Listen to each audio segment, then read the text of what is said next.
Vila, como você avalia a insistência do deputado Paulo Teixeira, do PT, e do presidente da Câmara, Arthur Lira, de reapresentar essa PEC que já foi vencida em plenário? Isso não pode, né? Independente da PEC, qual seja, não pode ser reapresentada. Isso, se for representado e for aprovado na Câmara, o que eu acho difícil, porque não pode, isso vai cair. Né? Alguém que vai recorrer ao Supremo Tribunal Federal, aí vão reclamar que o Supremo entra em campo. Ele é um inerte, ele só entra quando é provocado, né? Sempre é bom lembrar isso. Mas isso não pode, isso é absolutamente ilegal. Perdeu, segue a vida. Lá na frente, quiser representar, sim, mas agora não pode. E é uma PEC que combatia realmente a impunidade dentro do Ministério Público, como falavam os defensores dela, ou permitia interferência externa nas investigações? Eu acho que é nem tanto o mar, nem tanto a terra. É necessário equilíbrio nessa discussão.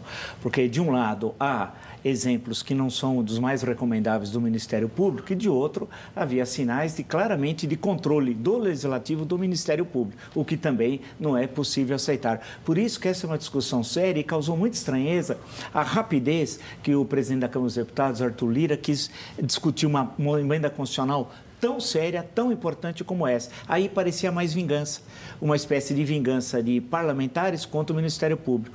Então não tem nem vingança e nem não vingança. O que eu preciso discutir seriamente eventuais problemas corporativos, e alguns deles, infelizmente, são demonstrados e existem, né, com forma que mantenha a independência do Ministério Público. E o Ministério Público hoje é independente, especialmente por causa da Constituição de 88 e do subrelator, que foi o Plínio de Arruda Sampaio, que originalmente veio lá do Ministério Público aqui de São Paulo.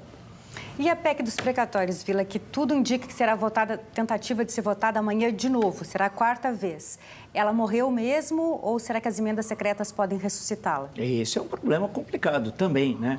Agora, não pagar precatório é você simplesmente dar golpe, né? Você está devendo, o Estado tem de pagar. Nós sabemos que é uma indústria de precatórios, né? Especialmente os idosos que precisam daquele precatório, chega uma empresa e compra aquele precatório por 10%, 5% do valor. Isso existe. É um verdadeiro absurdo e isso é comum. Por quê? Porque o governo não paga. É um verdadeiro absurdo. Eu acho que essa proposta não tem nada a ver a questão social, que é grave. Nós precisamos de um auxílio para a população que vive em situação de segurança alimentar. A pobreza já era um problema no Brasil, hoje é pior ainda, e a fome se manifesta de forma nunca vista em tempos recentes como agora. Não é o banquete do Platão. O banquete do Platão discutia amor. O banquete do Bolsonaro é o ataque aos caminhões de lixo para comer. É o que a gente assiste nas grandes cidades. Eu, inclusive, já fui testemunha e já vi isso. Então, essa questão dos precatórios é um outro verdadeiro absurdo e eu espero que seja rejeitado. Para a gente encerrar, Vila, como é que você avalia o comportamento do presidente da Casa, Arthur Lira, chamado de Rei Arthur, porque tem tratorado vários debates e imposto a sua vontade diante do plenário? É sinal dos tempos sombrios que vivemos. Ele tem não é uma rachadinha quando ele foi deputado estadual, uma rachadona, que deixa, acho que o Bolsonaro sempre falando, caramba, dava um trabalho pegar 1.200, 1.200, 1.200, e o Arthur Lira pegou muito mais, segundo as acusações gravíssimas, no rachadão da Assembleia Legislativa de Alagoas. Portanto, é um pessoal que não tem espírito republicano, interesse público. Eles dão risada da gente, falam, você fica perdendo tempo falando de república, interesse público, eles querem assaltar o erário.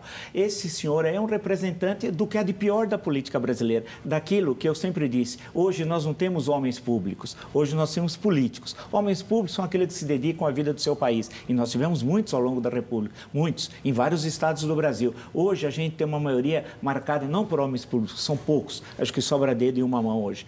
O que nós temos são políticos profissionais que vivem de saquear o erário.